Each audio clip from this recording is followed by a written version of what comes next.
Hello, and welcome to another Industry Careers for PhDs podcast brought to you by Cheeky Scientist.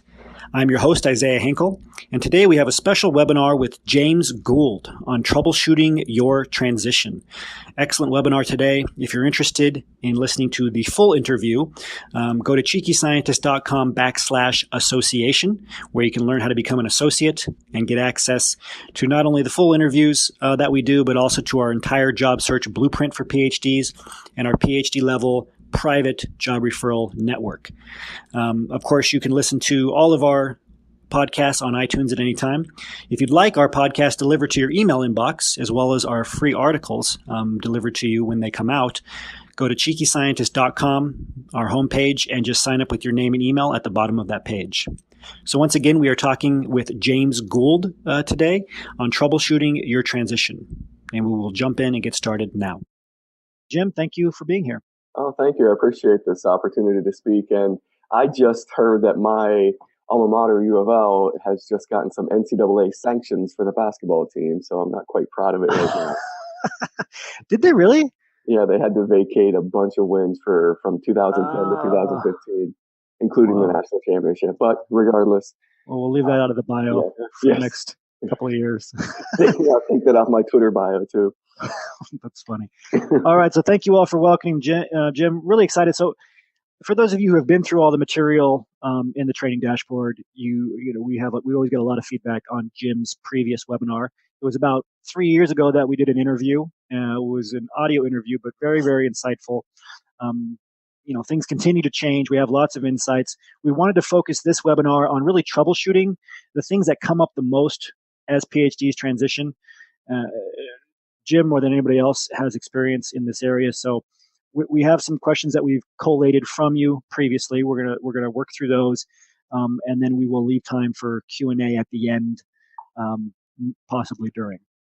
So one of the top questions that came in was that when a PhD tells you that he or she wants to transition into industry, what's the first thing that you say? They come to you, I want to get out of academia into industry. I want to at least pursue this option. What do you tell them? Especially things that came up a lot of, like, depending on their stage of PhD, postdoc, background, et cetera. Yeah. So one of the, I hear this a lot. And one of the things I say all the time is make sure that you are running to something rather than running from something. Especially when you're reframing and even framing your experiences. You're not running from academia. You're moving towards something in industry or another sector that you're interested in, and it sort of touches your core values. And the other thing I talk about is make sure that you are networking, continuing to network, and building your network at all times. And network.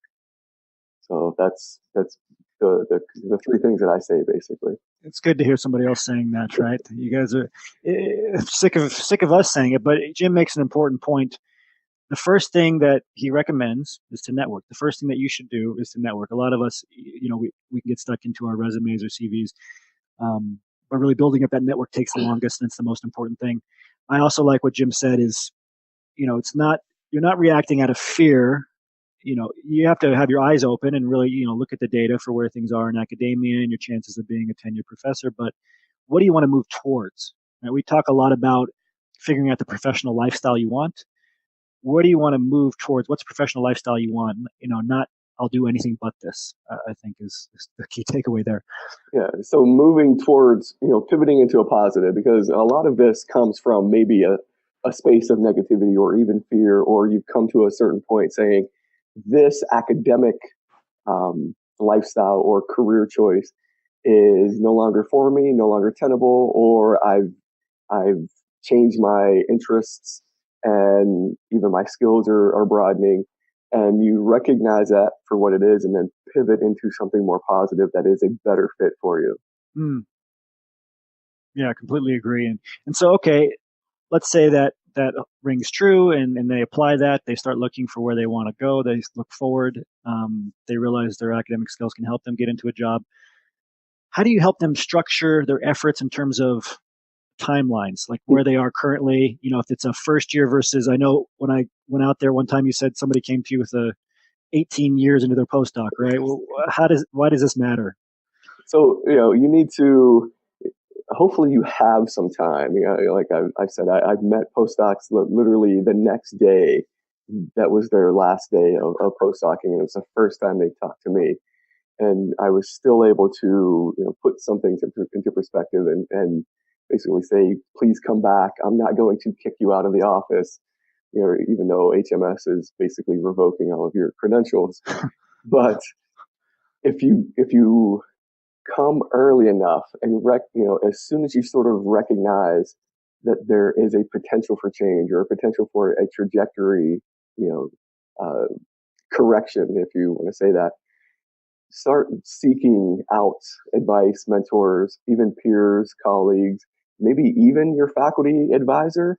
Hopefully you've been cultivating that relationship from day one. Hopefully, if you're doing a postdoc or if you're in graduate school, you are cultivating your faculty mentor as, because they're going to be, a reference for you for several years afterwards. Even my current, or for my current job, my PhD advisor was asked to be a reference. They reached out to him, even though it was several years after, and I did not want them to contact him because it was irrelevant at that point.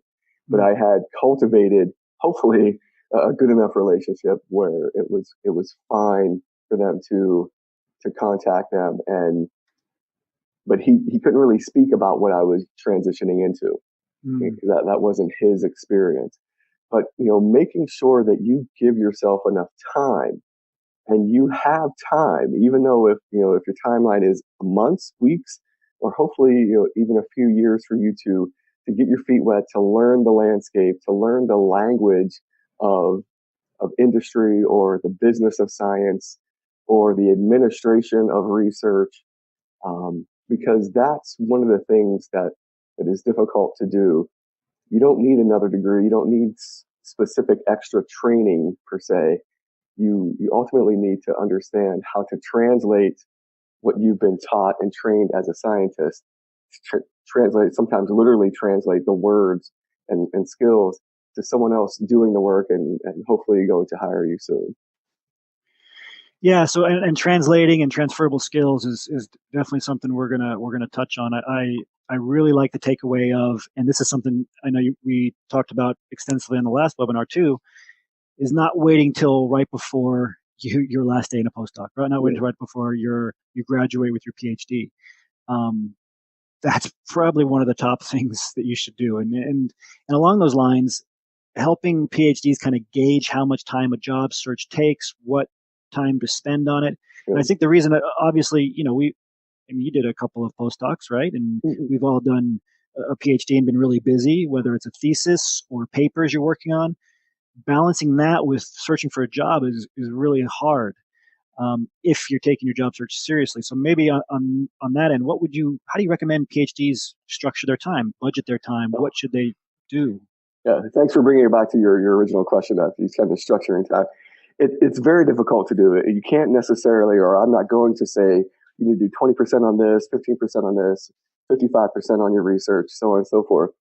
The trick that I found that works for me, as well as giving advice, is that trying to integrate what you're doing with your research, because you're ultimately, none of this should be compartmentalized.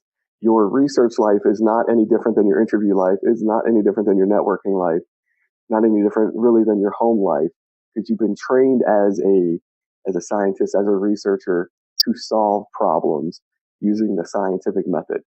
And it's basically just integrating one problem solving session after another.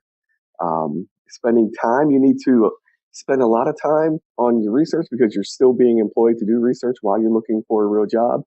The whole point of doing a postdoc is to get a job outside of your postdoc lab. Most likely, you're not going to be hired as a faculty or a staff, a staff researcher, or so on and so forth, because the postdoc is not sort of an end point.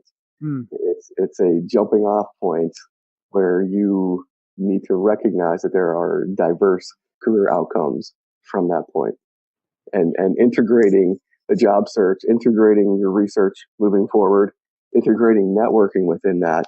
The example I use in my workshops is most of us, when we were in research, you included, Isaiah, we're almost required, especially in graduate school, a departmental seminar every week or every month or every couple of weeks. We were required, we had to take attendance to go to these seminars. And one of the things that I didn't do, but now I advise to do it, is you have to be there. It's part of your training. Even in postdoc, your lab's expected to go to the larger lab or departmental meeting. How many people in that room do you introduce yourself to? How many people do you follow up with the speaker? Do you sit with your lab mates, or do you integrate with other people that are already there for the same reason? That's essentially networking. If you just meet someone else new, one person at a time. So integrating that, because that's part of your research training, integrating that type of networking into it, because you're not taking away from your lab time because you're expected to be somewhere else. You're not taking away from meeting and talking with your mentor or faculty member. You're actually reaching out and being visible in the department to other researchers, graduate students, postdocs, faculty, and even the speaker. Very valuable information. Yeah, and that's something that it's great. It's always great when we give these academic seminars or academic institutions to say, how many of you have you met this person that's sitting 3 rows? Because there's always like a space of 2 seats between people. Have you met this person over here? Usually it's no. And for all of you that are still going to these types of seminars, there's many people now you haven't met. And so one thing we always like to say to make it very practical is there's somebody at each seminar or somebody at your institution, your university, your floor who's going to get a job before you in industry. And if you would just talk to them one time, it would have been so much easier to reach out and say hi or set up an informational interview just one time. Because that kind of trust that you establish with an in-person connection is so much more powerful than reaching out to somebody you never talked to after the fact. A simple conversation, like Jim said, just introduce yourself, talk about the seminar, integrate it all. It doesn't have to be separate. Like your job search and what you're doing in the lab can be the same thing. There's definitely somebody in your network, even at your university, who's going to be able to help you get a job. If it's not them directly, they're going to know somebody who's working at a company you're interested in. So great advice. So let's say you're integrating things well and you're learning to network, and you went from being interested in industry to being serious about it, and now you're starting to be afraid that you're throwing away your research. Let's say you move away from the lab, which is something we've both kind of done, right? Like, how do you become okay with that? How do you, and this goes back to kind of transferable skills too. How do you reconcile that, especially for those postdocs who come to you and say, am I a failure because I'm leaving academia? Right? What do you say? So one of the first things I say is they're not going to revoke your PhD. You're always going to have that. You could say on the window here, on the webinar window, it says James Gould, PhD. I'm no longer doing research, but I'm still solving problems for other people, solving administrative problems that I'm interested in. And I was trained to do that as a graduate student and a postdoc. They gave me a PhD because I solved a specific problem by basically killing kidney cells with high glucose and seeing what happens with TGF-beta secretion. But doing that process taught me how to solve problems, whether they're scientific or not. So I'm just doing what I was trained to do. I'm just not doing it at the bench anymore. And that's the perspective I bring, to my job and try to convey to others that are thinking about transitioning and thinking that it would be very difficult to move back into academia, or that once I move away from the cocoon of academia, it's going to be much more difficult and I might fail. So when that happens, I say, you've been failing in the laboratory for how many of your experiments have worked percentage wise? And it would probably 10, maybe 30%. So you're used to failure already. 1%. Yeah, 1%. For me, it was 1%. For me. So if I can get one Western blot to work a week, it was a good week. Yeah. So you're used to failure. You're in in your postdoc and your graduate training, you're in a black box already, and you're constantly fighting to sort of get out of that box or move that box into the light. And all you're doing in transitioning is the same thing, but it's now you're experimenting sort of on yourself rather than on cells or DNA or RNA. So just changing that perspective that you're always experimenting.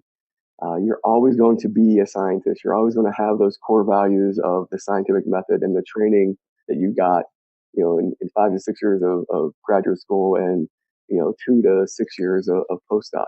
They're not going to take your PhD away.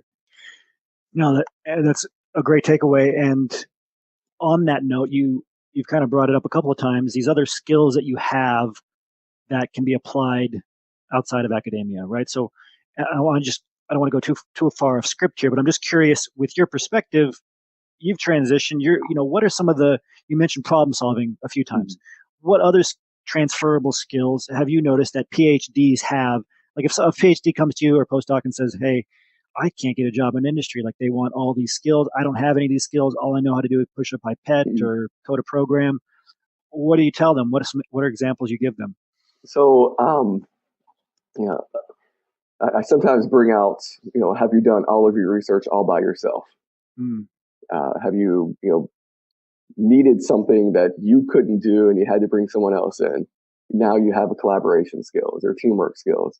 Have you worked in a team where you weren't the sort of de facto leader, but you still manage the whole process?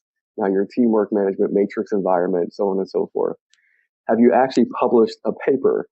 Yes, I have, not me personally, but they say, yeah, I have 5 first author or, a couple first author and actually have a senior author. And I'm like, oh, you know how to project manage now because you've done the actual science. You've communicated with the team because it's never one author on a paper.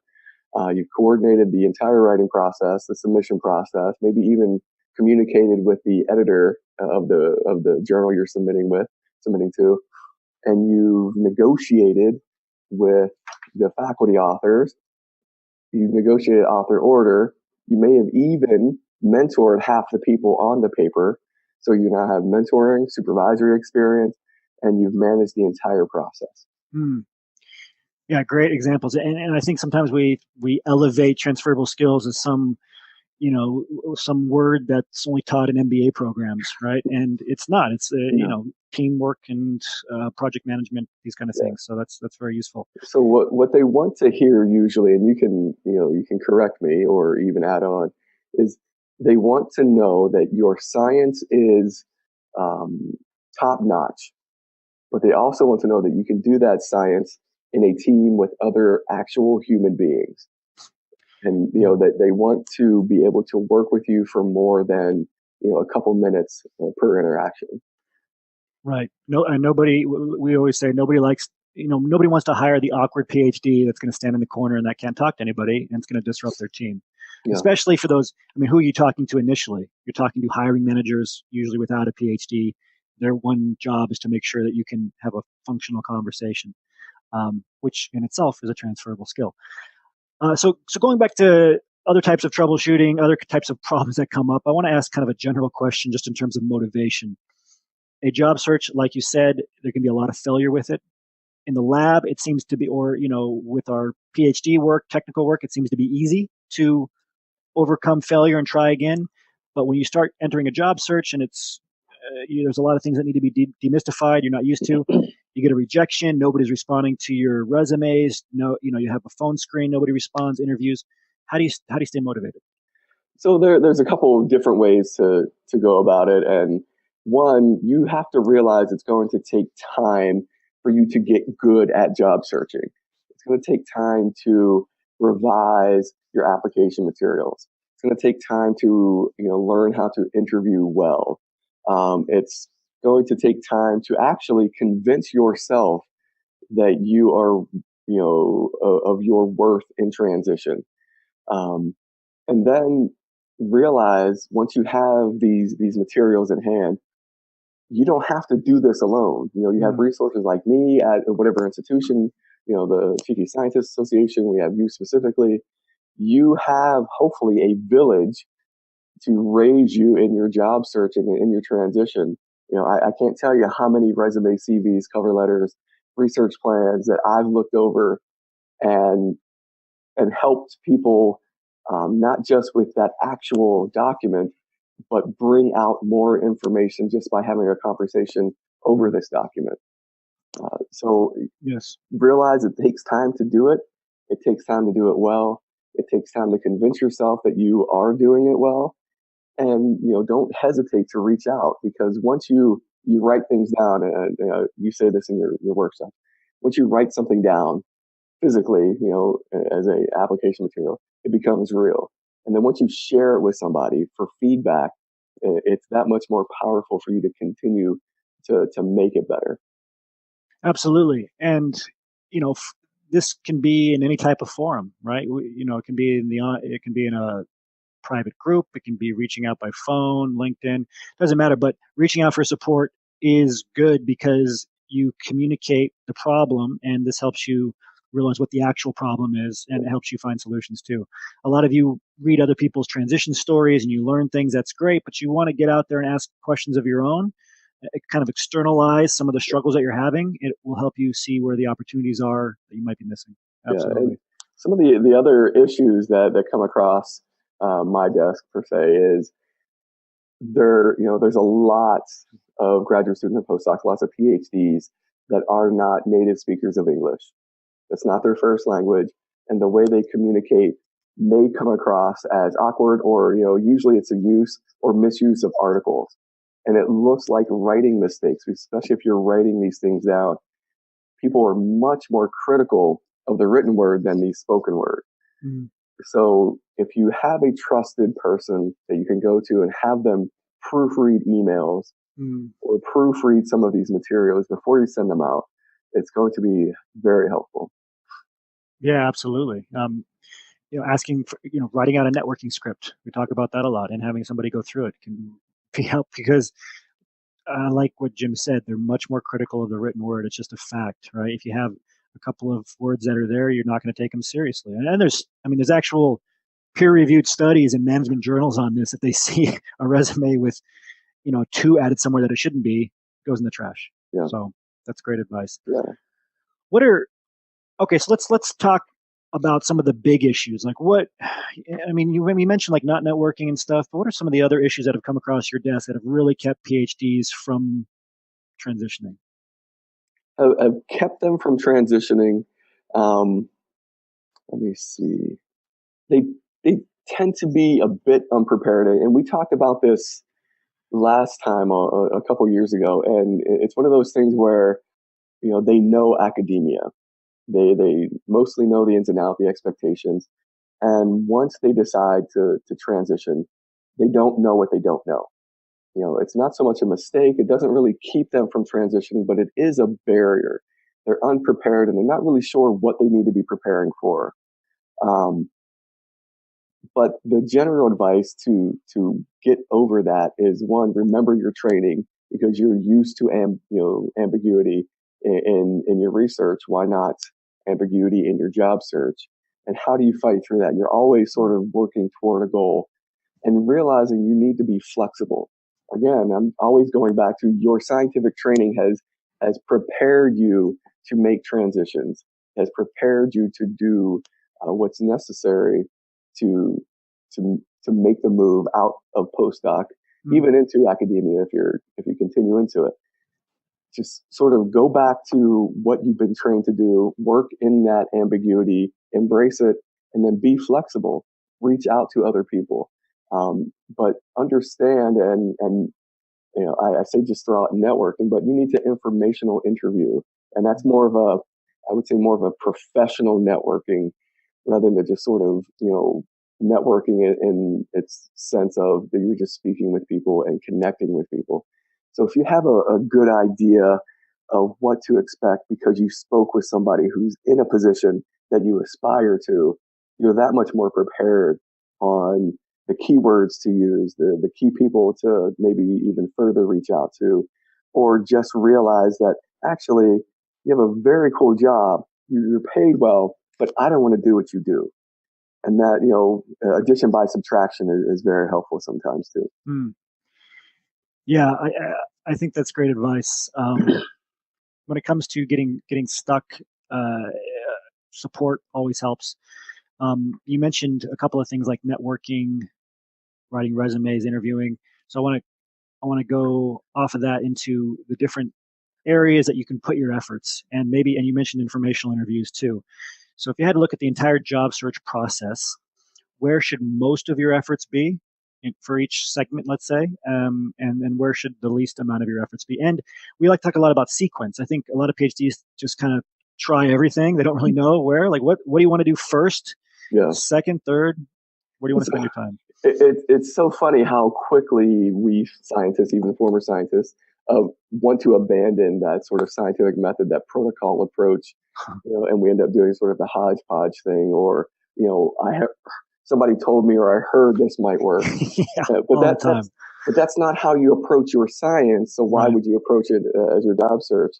I would say first and foremost, you need to be connecting with people, speaking with people, networking, but not compartmentalizing that networking. And I'm talking networking and talking with people from your family, your significant other's family, the people, where you drop your kids off at school, at church, or at the library, but also people you pass in the hallway every day. Who's in the next lab next to you? Yes. Do you know what they do? Who's down the hall? Who's upstairs from you? Who's downstairs? So you need to be interacting. Do you know the administrators in your department? That was one thing that was very helpful for me, because they're the gatekeepers. And anytime I needed something, a meeting or a favor, I knew who to go to. I didn't go to the faculty. I didn't go to the chair of the department. I went to his administrator, or his or her administrator, and I got things done. So first and foremost, you should always be communicating and talking and connecting with people, professionally, personally, virtually, wherever. The other thing you should be doing, you should be practicing talking, practicing interviewing, doing the informational interview, because the only way you're going to get good at interviewing is by interviewing. It's one of those things where you can do mock interview after mock interview. You can prepare. You can have a list of 100 common behavioral questions or 100 common academic questions, and you can have certain answers and certain strategies how to answer them. But unless you're in the moment getting visual feedback from the interviewer, or realizing you're heading off on a tangent, getting better at communicating, getting better at reading the room, getting better at situational awareness, as well as self-awareness and emotional awareness, and making sort of that personal connection. The other thing that you need to be doing is also keeping your application materials up to date. Even if you're not on the market, if you're not looking right now, you still need to be keeping track of everything you're doing. Whether it's you're on a committee, whether it's a research accomplishment, a publication. People ask me how often I update my resume. I do about once a month now, because I guess I'm adding to it that much faster. As you say, I become famous, but I don't know if I would necessarily. That's what you have to do when you're famous, I guess. You got to update it monthly. But you just have to keep it up to date, whether that's on paper or at LinkedIn. And then when an opportunity arises. Thank you for joining us for another Industry Careers for PhDs podcast. If you're interested in attending one of these interviews live, or if you're interested in getting access to the full interview, including all of the background materials and show notes, go to cheekyscientist.com/association and learn how to become an associate. You can get on the waitlist for the next association enrollment period there and learn full details about the program.